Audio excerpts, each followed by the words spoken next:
세 번째 안랭킹은 실종 의대생 닷새 만에 주검으로입니다.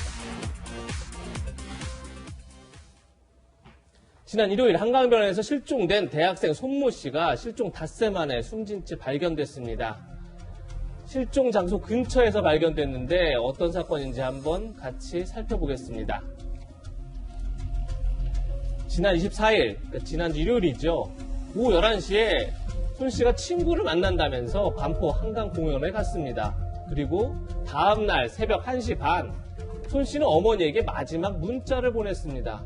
그리고 1시 50분에는 SNS에 사진을 게시하기도 했습니다.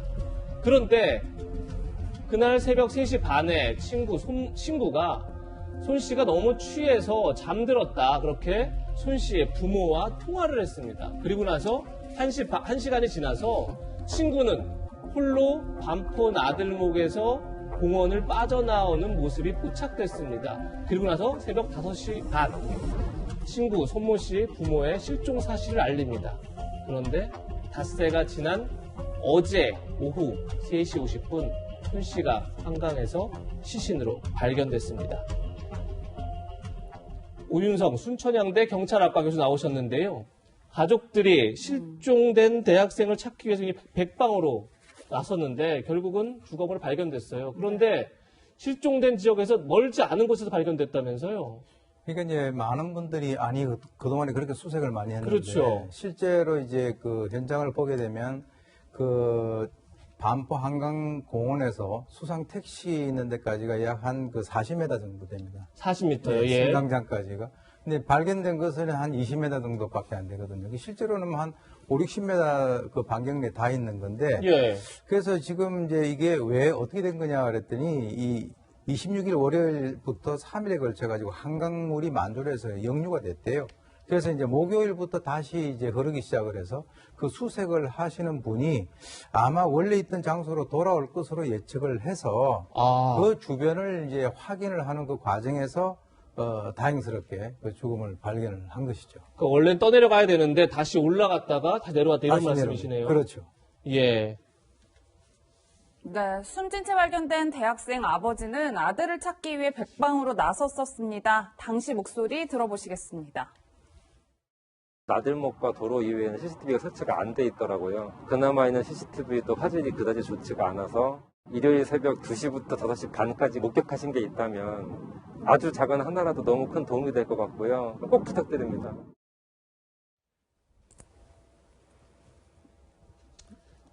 네, 너무나 안타까운 소식인데 그런데 지금 실족사에 이제 타살에 이제 굉장히 확정할 수 없는 여러 가지 의혹들이 많습니다. 하나씩 저희가 짚어보면서 교수님 의견을 들어보고 싶은데 지금 실족이냐 아니면 타살이냐 굉장히 미스테리한 것들이 많은데 첫 번째는 음주량입니다.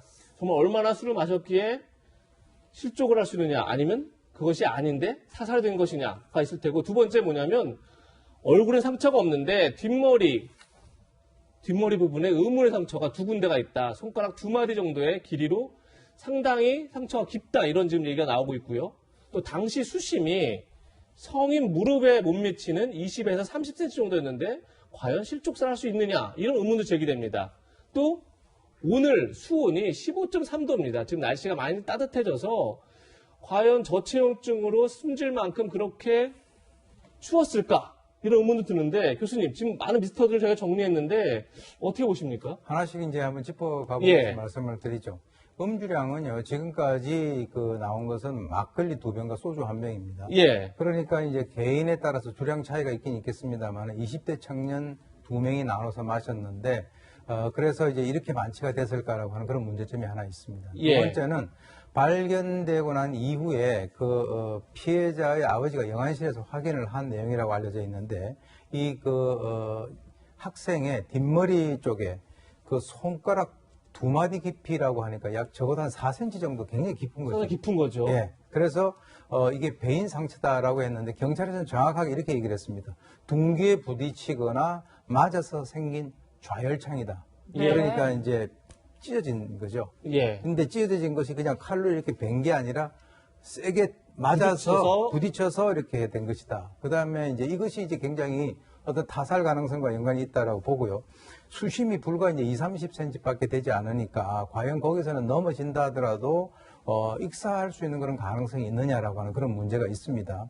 그래서 이제 경찰은 일단 그 타살 가능성에 그 무게를 두고 현재 수사를 하고 있는 그런 상황인데, 특히 이제 부검을 하는 그 과정에서 말이죠. 물에 들어가기 전에 이 사망을 했는가 여부는 이 기도라든가 폐에서 플랑크톤이 나오는가에 따라서 그것이 이제 그 밝혀질 수가 있는 것이고요. 예. 그 다음에 이제 저는 이제 개인적으로 이 외에도 어떤 걸 좀 보냐 그러면 25일날 06시에 이 손 씨의 부모가 예. 이 뭐 휴대폰이 바뀌어졌다 그러니까 그 친구의 전화로 전화를 했더니 예. 전화를 받지 않다가 7시경에 전원이 꺼졌다 이렇게 얘기가 되고 있거든요. 그렇죠. 예. 그래서 위치 추적을 해보니까 용산구 서빙고동에 있는 그 기지국이라고 하는데 사실은 이제 한강은 강남, 강북이 이렇게 같이 중복이 될 수도 있어요. 그렇죠. 그런데 중요한 것은 그것은 중복이 될 수 있지만은 팩트는 계속 받지 않다가 누군가가 그 휴대폰을 껐다라고 하는 그 사실이니까 그것이 이제 굉장히 중요한 것 같고요. 또 이제 3시 40분에서부터 4시 사이에 이 그 두 사람이 그 근처에 없었다라고 하는 그런 목격자 진술도 있고 또 남자 3명, 남녀 6명이 있었다라고 하는 등등의 여러 가지 어떤 그 지금 설왕설래를 하고 있는데 이 경찰의 입장에서는 신고를 종합적으로 받아서 만약에 뭔가를 갖다가 좀 더 추적을 하게 된다면 의외로 조만간에 사건이 해결될 수도 있지 않겠나라고 봅니다. 지금 일지를 보면 가장 궁금한 게 결국은 새벽 3시 30분 친구가 손 씨의 부모와 통화했던 시점부터 친구가 그 한강공원을 떠난 4시 반까지 과연 그 1시간 동안에 무슨 일이 있었느냐.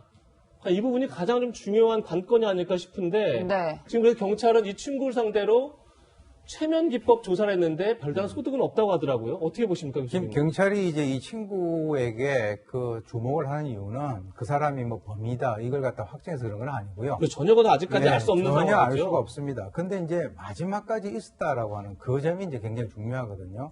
그리고 이제 제가 봤을 때는 3시 반에 친구 손 씨가 현재 술에 취해서 잔다라고 하는 그 전화를 바로 이 친구가 자기 부모님에게 전화를 했단 말이죠. 예. 그때 이제 저는 좀 안타까운 게 이 손 씨 부모님에게 전화를 했었으면은 바로 데리러 오지 않았을까. 네. 그렇지 않겠습니까? 예. 그게 좀 이제 아쉽고요. 그 다음에 이제 경찰이 좀 추가적으로 확인을 해야 될 것은 취해서 어디에서 잤느냐, 벤치에서 잤느냐, 아니면 잔디밭에서 잤느냐라고 하는 그런 부분. 예. 그 시간대에 목격자가 있느냐라고 하는 그런 부분. 그 다음에 이제 이 친구 같은 경우는 3시 반에 이 친구가 이 손 씨가 자서 도저히 깨울 수 없다라고 했는데 바로 자고 난 이후에 4시 반에 돌아왔을 때는 경찰이 물어보니까 그때는 너무 취해가지고 당시의 상황이 거의 기억이 나지 않는다. 이렇게 얘기를 하고 있기 때문에 예. 아마 경찰에서는 최면 기법 수사까지 동원을 한 것 같은데요. 예. 지금 제가 볼 때는 그 이 친구가 이제 기억이 나는 대로 여러 가지 어떤 진술을 하게 되면 경찰 수사에 상당히 도움이 되지 않겠나 이런 생각을 해봅니다. 네, 변호사님 일단은 좀 기다려 봐야 될 것 같고 사망한 손 씨의 아버지는 이제 시신이 발견된 이후에 한 언론과 인터뷰에서 이런 이야기를 했더라고요. 범인이 있다면 잡혔으면 좋겠고 만약 내 아들이 잘못한 거라면 아이 죽음을 계기로 사람들이 그곳에서 술을 덜 마시면 좋겠다. 그러면서 다시는 이런 일이 벌어지지 않게 한강 인근에 폐쇄회로든 위치 추적 시스템이든 미흡함점들은 보완됐으면 좋겠다라는 인터뷰를 했는데 실제로 앞서서 CCTV가 설치가 안 돼 있는 곳도 있었고 그 화질도 좋지 않다고 지적했잖아요. 보완될 점이 좀 있어 보여요. 예, 그렇습니다. 사망 대학생 아버지가 이 사건 발생 초기부터 백방으로 아들을 찾기 위해 노력한 것으로 사실 국민들이 많은 공감을 했는데요. 이 한강변이라는 곳이 많은 시민들이 밤에 이제 이용하는 어떤 장소이기도 하지만 새벽 시간대가 되면은 어둡고 인적이 드물어서 우범지대화 되는 부분도 있습니다. 네. 따라서 지금 이 사건의 그 결말이 실족으로 갈지 아니면 뭐 타살로 갈지는 알 수 없지만 만약에 타살로 간다면은 그 범죄 수사를 위해서라도 이 CCTV 문제는 좀 더 해결이 돼야 될 것 같고요. 또 아버지 말씀대로 위치 추적 시스템도 실종일 경우에는 빨리 이거를 발견하는 게 중요했는데 예. 현재 위치 추적 시스템은 제가 알기로 일단 기지국 기준으로밖에 나오지 않아서 이게 되게 정밀성이 좀 떨어지고요. 네. 그리고 위치 추적을 요청할 수 있는 그 요건 자체도 좀 복잡합니다. 왜냐하면 개인 위치 정보, 개인정보 문제가 엮여 있기 때문에 예. 쉽게 어떤 사건이 발생했다고 해서 쉽게 위치 추적을 할 수가 없거든요. 네. 그래서 만약에 이번 사건이 이제 실족 쪽으로 결론이 난다면 이제 그런 위치 추적 시스템과 관련된 부분도 좀 보완할 필요가 있을 것 같습니다. 네. 네.